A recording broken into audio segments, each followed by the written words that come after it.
Praise the lord. ప్రభునందు ప్రియులారా, బాగున్నారా? వందనాలు అందరికీ. మరొకసారి ప్రభు యొక్క పాద సన్నిధిలో మీ అందరినీ ఇలా కలుసుకోవడం దేవుడిచ్చిన కృప. ప్రియులారా, ఈ యొక్క మాధ్యమం ద్వారా మీతో నేను చిన్న మనవి ఏంటంటే, చూస్తున్న మీరందరూ మీకు తెలిసిన వారికి ఈ కృపా వార్తా ఛానల్ని పరిచయం చేయండి. అలాగనే మీరు సబ్స్క్రైబ్ చేశారో లేదో చూడండి, చేయకపోతే సబ్స్క్రైబ్ చేసుకోండి, లైక్ చేయండి. అలాగనే దానిని మీ అభిప్రాయాన్ని ఏవైనా ఉంటే మంచిగా మరి చక్కటి సూచనలు నాకు చేయవలసిందిగా ప్రభు పేరిట మనవి చేస్తున్నాను. ఒకవేళ అది న్యాయమైనవి అయితే తప్పకుండా నేను మరి అనుసరించడానికి ప్రయత్నం చేస్తాను. మరి రండి, ఈరోజు దేవుని యొక్క వాక్యము ఏం చెప్తున్నారో మరి మనం పరిశీలన చేద్దాం. ప్రభు యొక్క వాక్యములో నుండి ఈరోజు తీసుకున్న భాగం మత్తయి సువార్త 11వ అధ్యాయము 29వ వచనం. నేను సాత్వికుడను, దీన మనస్సు గలవాడను గనుక మీ మీద నా కాడి ఎత్తుకొని నా యొద్ద నేర్చుకునుడి, అప్పుడు మీ ప్రాణమునకు విశ్రాంతి దొరుకును. ఏలయనగా నా కాడి సులువుగాను నా భారము తేలికగాను ఉన్నవి. దేవుని యొక్క వాక్యం ఏం చెప్తుందంటే, నేను సాత్వికుడను, దీన మనస్సు గలవాడను గనుక మీ మీద నా కాడి ఎత్తుకొని నా యొద్ద నేర్చుకొనుడి. ఎప్పుడైతే నువ్వు నేర్చుకుంటావో, నేర్చుకోవడానికి ఇష్టపడతావో, దేవుడు నేర్పడానికి సిద్ధంగా ఉన్నారు. ప్రభు దగ్గర కూర్చోవాలి నేర్చుకోవడానికి. అందుకనే ప్రభు పిలుస్తున్నారు, నేను సాత్వికుడను. ఆ పై వచనం అయితే, ప్రయాసపడి భారం మోస్తున్న సమస్త జనులారా నా యొద్దకు రండి, నేను మీకు విశ్రాంతిని కలగజేస్తాను. నేను సాత్వికుడను అంటాడు. విశ్రాంతినిచ్చి ఒక దగ్గర కూర్చోబెట్టి చక్కగా మరి అప్పుడు నేర్పిస్తారంట ప్రభు. అలాగనే ఆయన కాడి మన మీద ఎత్తుకొని నేర్చుకోవాలంట. మళ్ళీ అక్కడ ఏమంటారంటే, ఏలైనగా నా కాడి సులువుగాను నా భారము తేలికగా ఉంటాయంట. మరి ప్రభు దగ్గర నేర్చుకోవాలి అని అంటే ఆయన ఏమేమి నేర్పిస్తారు? ఈ లోక సంబంధమైనవి ఏవి నేర్పరు. ఆయన దగ్గర 3 విధాలుగా నేర్చుకోవాలి. ఎలాగంటే, ఒకటి విని నేర్చుకోవాలి, చెప్తున్న వాక్యాన్ని విని నేర్చుకోవాలి. 2 చదివి నేర్చుకోవాలి. 3 చదివిన దాన్ని విన్నదాన్ని జీవితంలో అన్వయించుకొని చేసి నేర్చుకోవాలి. విని నేర్చుకోవాలి, చదివి నేర్చుకోవాలి, చేసి నేర్చుకోవాలి. ప్రభు యొక్క వాక్యాన్ని వినడానికి మనసు లేనోడు ఏది నేర్చుకోలేడు. ఎప్పటికీ కూడా అంతే స్థాయిలో ఉండిపోతాడు. చాలామందికి వాక్యం అంటే ఇసుకు, వాక్యం అంటే నిద్ర, వాక్యం అంటే బోర్. ఇలాగా చాలా మందిరాలకు వస్తారు కానీ ఆసక్తి చూపరు. ఈ మూలన కూర్చొని ఆ సెల్ ఫోన్ని మరి అలాగా స్క్రోల్ చేస్తూ ఉంటారు. ఈ రోజున దేవుడి వాక్యం ఏం చెప్తుందంటే, నా దగ్గర కూర్చొని నేర్చుకోవాలి. ప్రభు దగ్గర ఏమేమి నేర్చుకోవచ్చు అని అంటే దేవుని యొక్క వాక్యము చెప్తుంది. చూడండి, మొదటిగా లూకా సువార్త 11వ అధ్యాయము 1వ మాట. ఆయన ఒక చోట ప్రార్థన చేయుచుండెను. ప్రార్థన చాలించిన తరువాత ఆయన శిష్యులలో ఒకడు, ప్రభువా, యోహాను తన శిష్యులకు నేర్పినట్టుగా మాకు ప్రార్థన చేయ నేర్పుమని ఆయనను అడిగాను. అందుకు ఆయన, మీరు ప్రార్థన చేయనప్పుడు తండ్రి నీ నామము పరిశుద్ధపరచబడునుగాక, నీ రాజ్యము వచ్చునుగాక, మాకు కావలసిన మా అనుదిన ఆహారము మాకు దయచేయము, మేము మాకు అచ్చి ఉన్న వారిని క్షమించుచున్నాము గనుక మా పాపములు క్షమించుము, మమ్మ శోధనలోనికి తేకము, మమ్మల్ని దుష్టుని నుండి తప్పించుము అన్న ఈ వాక్యాన్ని, ఈ ప్రార్థనని నేర్పించారు. ప్రభు దగ్గరికి వెళ్ళి ప్రార్థన నేర్పించమని మరి శిష్యులు అడుగుతున్నారు. నా దగ్గర నేర్చుకోండి. ప్రార్థన ఎవరి దగ్గర నేర్చుకోవాలంట? ప్రభు దగ్గర నేర్చుకోవాలి. ప్రభు ఏమన్నారు? తండ్రి నీ నామము పరిశుద్ధపరచబడునుగాక. మొదట తండ్రి కోసం. నీ రాజ్యము వచ్చునుగాక, రెండవది రాజ్యం కోసం. మూడవది కావలసిన మా అనుదిన ఆహారము నేడు మాకు దయచేయము. అది నాలుగోది దేవునికి అయిపోయింది, రాజ్యం అయిపోయింది, మన కోసం అయిపోయింది. ఇక నాలుగోది పొరుగువాడి కోసం. మేము మాకు వచ్చి ఉన్న వారిని మేము క్షమించుచున్నాము కనుక మా పాపములను కూడా క్షమించుము. ఇది పొరుగువాడి కోసం. ఇక చివరిది సైతాను కోసం. మమ్మల్ని శోధనలోనికి తేక దుష్టుణ్ణి తప్పించుము. ఒకటి తండ్రి కోసము, రెండవది సంఘము రాజ్యము కోసము, నీతి కోసము, మూడవది మన కోసము, నాలుగవది మరి మన పొరుగువాడి కోసము, ఐదవది సాతాను కోసం. 5 రకాలుగా ఇక్కడ ప్రభు నేర్పించారు. ఒక్కొక్కసారి సంఘములో మరి ఎవరికైనా ప్రార్థన చేయమని చెప్పాలి అని అంటే భయం వేస్తుంది. వాళ్ళు చాలా భక్తిగా కనిపిస్తారు, బైబిల్ ఉంటుంది, మరి చాలా ఆసక్తిగానే ఉంటారు, వాళ్ళలోని సమస్య ఏమీ కనబడదు. కానీ ఒకవేళ ప్రార్థన చేయమని చెప్పామనుకోండి, గడగడ వణికిపోతారు. వారికి ప్రార్థన రాదు, ప్రార్థన చేసిన అనుభవాలు లేవు, ఇంట్లోని ప్రార్థన చేయరు. కనుక ఆ ప్రార్థన లేని కారణం చేత సరైన ప్రార్థన నడిపింపు వారికి రాదు. అలాంటి అప్పుడు జనం మధ్యలో ప్రార్థన చేయమని అడిగామనుకోండి, వెంటనే భయానికి లోబడతారు. అయితే దేవుని దగ్గరికి వెళ్ళి, ప్రభు దగ్గరికి వెళ్ళి అడుగుతున్నారు, మాకు ప్రార్థన నేర్పించయ్యా. ఎవరు అడుగుతున్నారు అంటే ఆయన శిష్యులే ఆయన దగ్గర అడుగుతున్నారు, ప్రభువు నేర్పిస్తున్నారు. అందుకని ఈ రోజున ఈ 5 సంగతులు మీకు అర్థమయ్యేలాగా నేను చెప్తాను.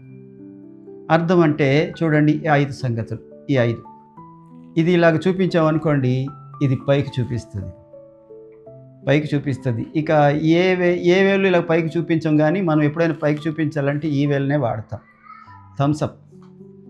ఈ వేలుని పైకి చూపించడానికి అర్థం ఏంటంటే, మొదటిగా తండ్రి నీ నామము పరిశుద్ధపరచబడును గాక.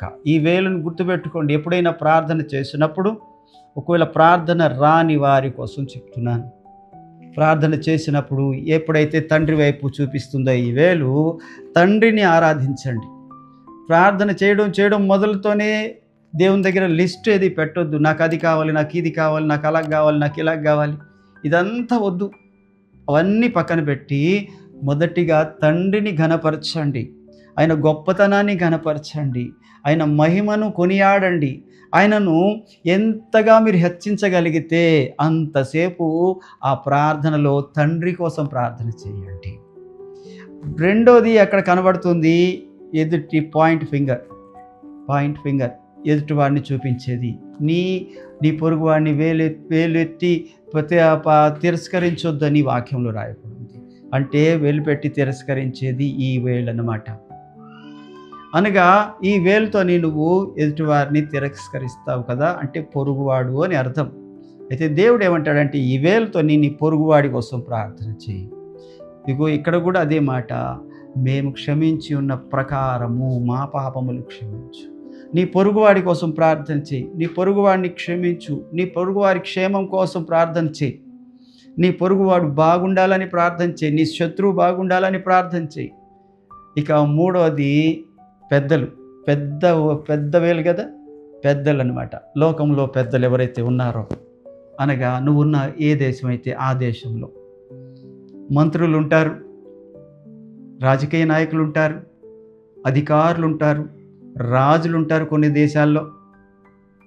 మరి నీ చుట్టుపక్కలనే కొంతమంది అధికారులు ఉంటారు, నాయకులు ఉంటారు. వారందరి కోసం ప్రార్థన చేయాలి ఈ వేలుతోనే.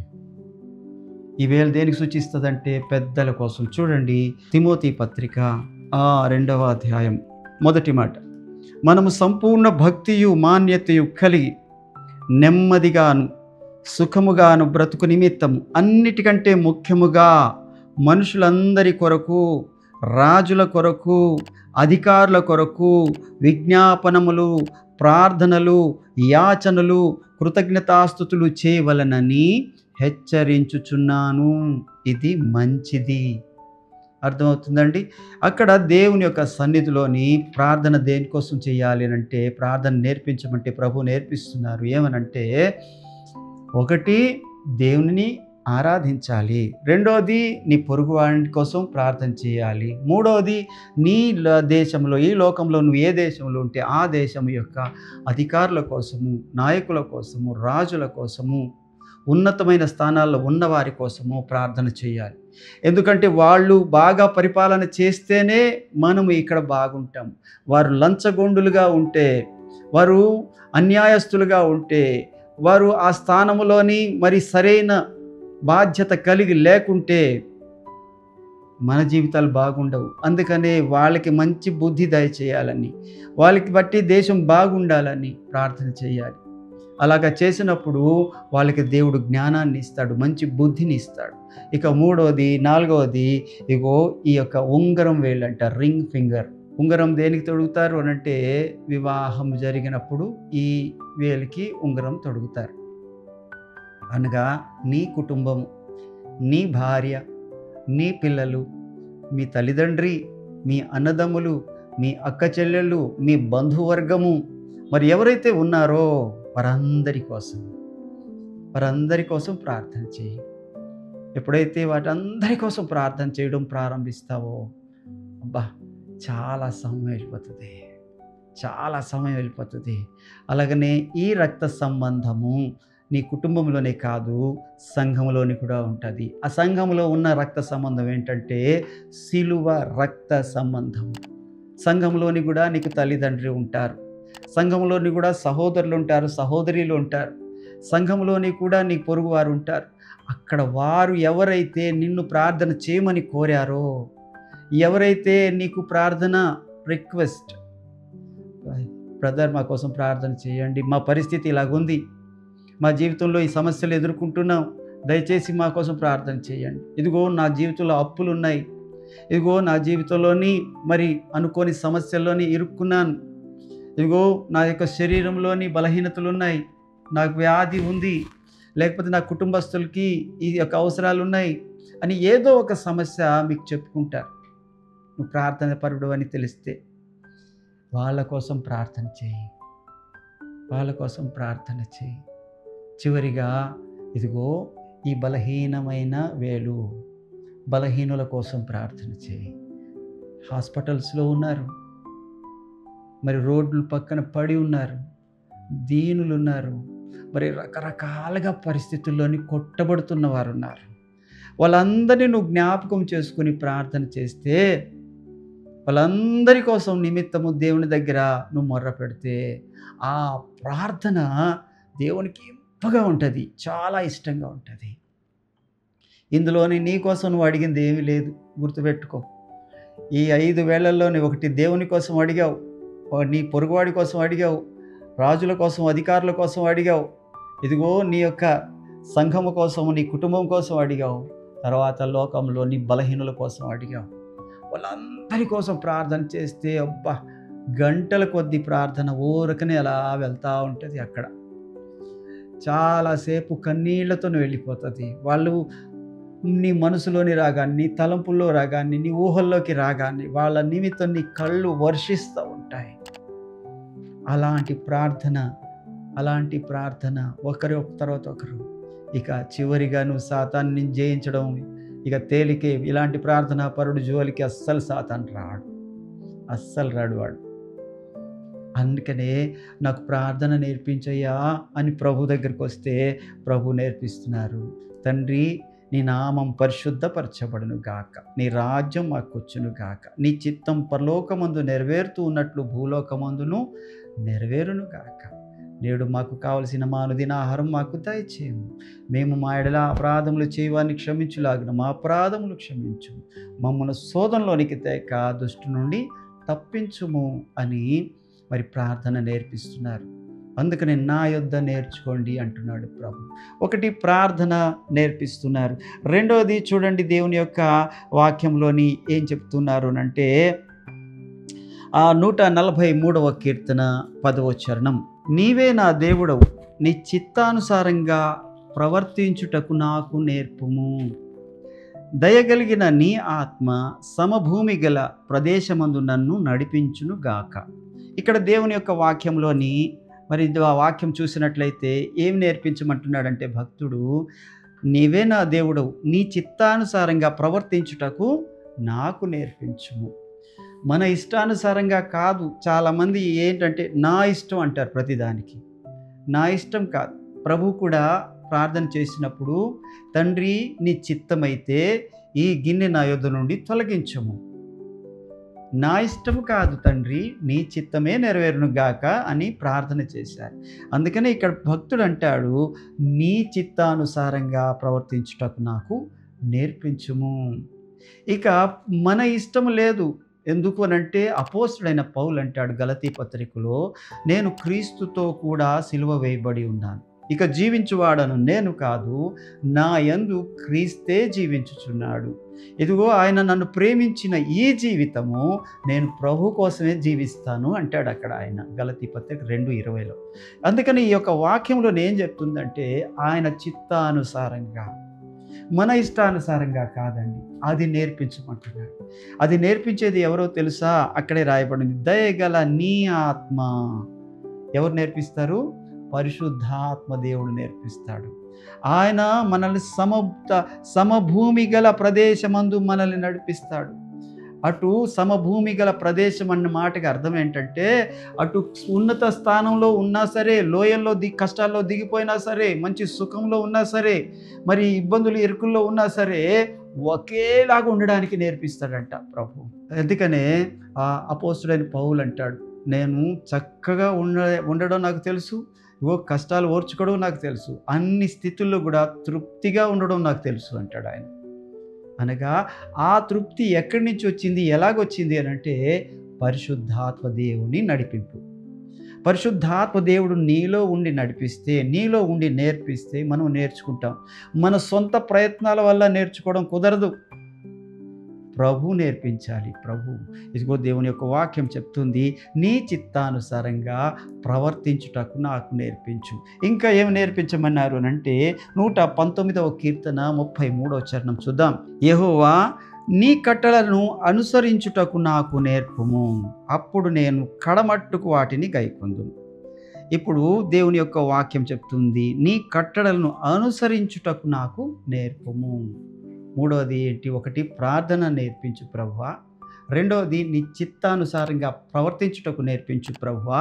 మూడవది, నీ కట్టడలను అనుసరించుటకు నేర్పించు ప్రభువా. కట్టడ అంటే రూల్, ఆజ్ఞలు అనగా కమాండ్మెంట్, అది ఆజ్ఞ. ఇక రెండవది ఏంటంటే రూల్స్ ఉంటాయి, ప్రభు దగ్గర కొన్ని రూల్స్ ఉంటాయి. ఇక లోకంలోనే కూడా మనకి చాలా రూల్స్ పెడతాడు గవర్నమెంట్. ఇప్పుడు ఉదాహరణకి ట్రాఫిక్ రూల్స్ గురించి చెప్పుకుందాం. ట్రాఫిక్ రూల్స్, లైట్ వేస్తే, ఎర్ర లైట్ వేస్తే ఆగాలి, పసుపు లైట్ వేస్తే సిద్ధపడాలి, పచ్చ లైట్ వేస్తే వెళ్ళాలి, హెల్మెట్ పెట్టుకోవాలి. ఇవన్నీ ఏంటి? ఇద్దరికంటే ముగ్గురు ప్రయాణం చేయకూడదు. వీటిలోని ఏది అతిక్రమించినా మనకి ఏం వేస్తారు? ఫైన్ వేస్తారు. ఇంకా ఎక్కువ చేస్తే శిక్ష వేస్తారు. అనగా కొన్ని కట్టడలు ఉంటాయి, రూల్స్ ఉంటాయి అన్నమాట దేవుని దగ్గర. ఆ రూల్స్ పాటించాలంట. ఆజ్ఞల తర్వాత వచ్చేవి రూల్స్ అన్నమాట. ఆ రూల్స్ పాటించడానికి నాకు నేర్పించు ప్రభువా అంటున్నాడు ఇక్కడ. ఎప్పుడైతే నేర్పిస్తాడో చూడండి, ఆదికాండము 26వ అధ్యాయము 5వ వచనములో ప్రభు యొక్క వాక్యము ఇలాగ సెలవిస్తుంది. ఏలయనగా అబ్రహాము నా మాట విని నేను విధించిన దానిని, నా ఆజ్ఞలను, నా కట్టడలను, నా నియమములను గైకొనెను అని చెప్పెను. ఇదిగో దేవుడు ఆ పైన ఒక వాగ్దానాలు ఇచ్చాడు అబ్రహాముకి. ఎందుకు వాగ్దానాలు ఇచ్చావు ప్రభువా అంటే చెప్తున్నాడు, ఇదిగో నా ఆజ్ఞలు గైకొన్నాడు, నేను పెట్టిన రూల్స్ ప్రకారంగా నడుచుకుంటున్నాడు. అందుకనే నేను ఆయనకి ఇగో ఆ ఆకాశ నక్షత్రముల సంఖ్య అంత సంతానాన్ని ఇవ్వబోతున్నాను, సముద్ర తీరమందలి ఇసుక రేణువులంత విస్తారంగా ఇవ్వబోతున్నాను అని ప్రభు చెప్తూ, ఎందుకు ఇస్తున్నానంటే నా ఆజ్ఞలు గైకొన్నాడు, నా కట్టడలను గైకొన్నాడు.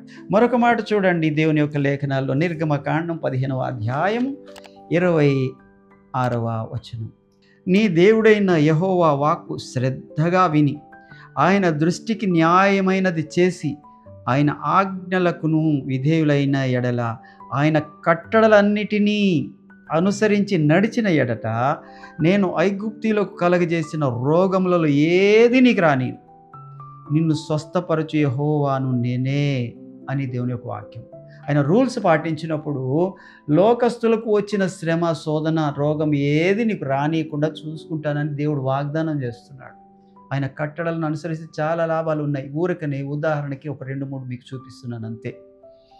ఒకటి, అబ్రహాము నా కట్టడను అనుసరించాడు కాబట్టి ఆయనను ఆశీర్వదిస్తున్నానంటాడు. ఇక్కడ అంటాడు, నేను నీకు ఏ రోగం రానివ్వను, ఏ కష్టం రానివ్వను, నువ్వు నా రూల్స్ పాటిస్తే. ఇక 3వ మాట కూడా ఒక్క మాట చూడండి. లేవియకాండం 26వ అధ్యాయం 3వ వచనం. 26వ అధ్యాయం, మీరు నా కట్టడలను బట్టి నడుచుకొని నా ఆజ్ఞలను ఆచరించి వాటిని అనుసరించి ప్రవర్తించిన ఎడల మీ వర్షాకాలములలో మీకు వర్షమిచ్చేదను, మీ భూమి పంటలనిచ్చును, మీ పొలముల చెట్లు ఫలించును, మీ ద్రాక్ష పండ్ల కాలం వరకు మీ నూర్పు సాగుచు ఉండును, మీరు తృప్తిగా భుజించి మీ దేశంలో నిర్భయంగా నివసించెదరు. మీరు పండుకొనున్నప్పుడు ఎవడు మిమ్మల్ని భయపెట్టడు, ఆ దేశంలో దృష్టముఖము లేకుండా చేసేదను, మీరు దేశంలోనికి ఖడ్గము రాదు. ఎంత బాగున్నాయండి ఈ మాటలు. ఇంకా చాలా మాటలు ఉన్నాయి, సమయాభావం వల్ల చదవలేకపోతున్నాను. ఇక్కడ దేవుని యొక్క వాక్యం ఏం చెప్తుందంటే, ఆయన కట్టడలను అనుసరించుటకు నేర్పించు ప్రభువా. ఎందుకంటే అనుసరించడం రాదు, అతిక్రమించడమే వచ్చు మనకి. లైట్ వేసినప్పుడు ఆ యొక్క సిగ్నల్ లైట్ వేసినప్పుడు ఆగడానికి ఇష్టపడము, జర్రమని ఏ మూల నుంచి ఆ మూల నుంచి వెళ్ళిపోవడానికి ఇష్టపడతాం. హెల్మెట్ పెట్టుకోవడానికి ఇష్టపడరు. ఒకదాని మీదే 3, 4 కూడా కూర్చొని వెళ్తూ ఉన్నారు. ఇగో సీట్ బెల్ట్ పెట్టుకోమంటే పెట్టుకోరు. ఇవన్నీ ఊరికనే మీకు తేలిగ్గా అర్థం అవ్వడానికి చెప్తున్నాను. కట్టడలు, రూల్స్ దేవుని దగ్గర పాటించినప్పుడు, దేవుడు ఏదైతే చేయమన్నాడో అది చేసినప్పుడు, ఏదైతే వద్దన్నాడో అది మానేసినప్పుడు, కొత్త నిబంధన ప్రకారంగానే చెప్తున్నాను, అది మానేసినప్పుడు దేవుడు అంటాడు, నిన్ను దీవిస్తాను. ఒకటి, ప్రార్థన నేర్పించమని, ఒకటి ఆయన చిత్తానుసారంగా ప్రవర్తించడానికి నేర్పించమని, 3వది ఆయన యొక్క కట్టడలను నేర్పించమని మరి దేవుని యొక్క వాక్యం మాట్లాడుతుంది. ఇంకా ఏం నేర్పించమన్నాడంటే, మా దినములు లెక్కించుటకు మాకు నేర్పించుము అని 90వ కీర్తన 12వ చరణంలో చెప్తున్నాడు. దేవుని యొక్క వాక్యంలో 34వ కీర్తన 11వ చరణంలో ఏమంటాడంటే, నా యొద్దకు రండి, నేను భయభక్తులు నేర్పించదను, యెహోవా యందు భయభక్తులు నేర్పించదను. ఇలాగ ప్రభు దగ్గర నేర్చుకోండి. అందుకని మనం మొదట చదువుకున్నాము మత్తయి సువార్తలో, నా యొద్దకు రండి, నా కాడిని మీ మీద ఎత్తుకోండి, నా యొద్ద నేర్చుకోండి. ప్రభు పాదాల దగ్గర కూర్చుందాం, నేర్చుకుందాం. దేవుడి వాక్యము మీ వినికిడిలో, జీవితాలలో దీవించి మీకు అన్నీ నేర్పించునుగాక. Praise the lord. వందనాలు.